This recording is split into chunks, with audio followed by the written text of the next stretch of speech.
It is estimated that tumors start around the age of 20, yet detection of cancer is normally around the age of 50 or later, thus it takes cancer decades to incubate.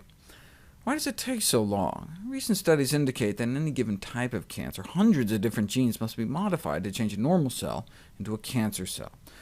Although cancers are characterized by the dysregulation of cell signaling pathways at multiple steps, most current anti-cancer therapies involve the modulation of a single target. Chemotherapy has gotten incredibly specific, but the ineffectiveness, lack of safety, high cost of these mono-targeted therapies have led to real disappointment, and drug companies are now trying to develop chemo drugs that take a more multi-targeted approach. As a result, many pharmaceutical companies are increasingly interested in developing multi-targeted therapies. Many plant-based products, however, accomplish multi-targeting naturally, and in addition are inexpensive and safe compared to drugs. However, because drug companies are not usually able to secure intellectual property rights to plants, the development of plant-based anti-cancer therapies has not been prioritized. They may work better for all we know, they may be safer, they may actually be safe, period. If you were going to choose one plant-based product to start testing, one might choose curcumin, the pigment in the spice turmeric, the reason curry powder looks yellow.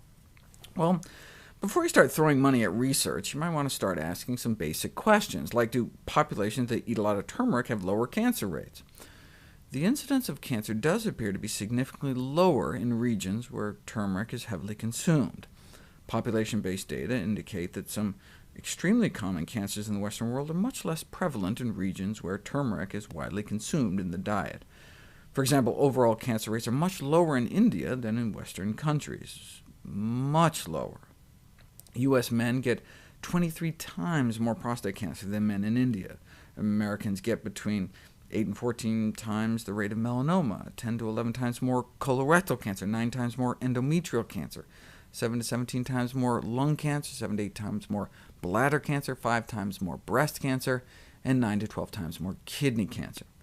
This is not like 5, 10, or 20% more, but times more, so hundreds of percent more breast cancer, thousands of percent more prostate cancer.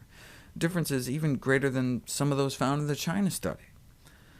Because Indians account for 1/6 of the world's population and have some of the highest spice consumption in the world, epidemiologic studies in this country have great potential for improving our understanding of the relationship between diet and cancer. Of course, it may not be the spices. Several dietary factors may contribute to the low overall rate of cancer in India.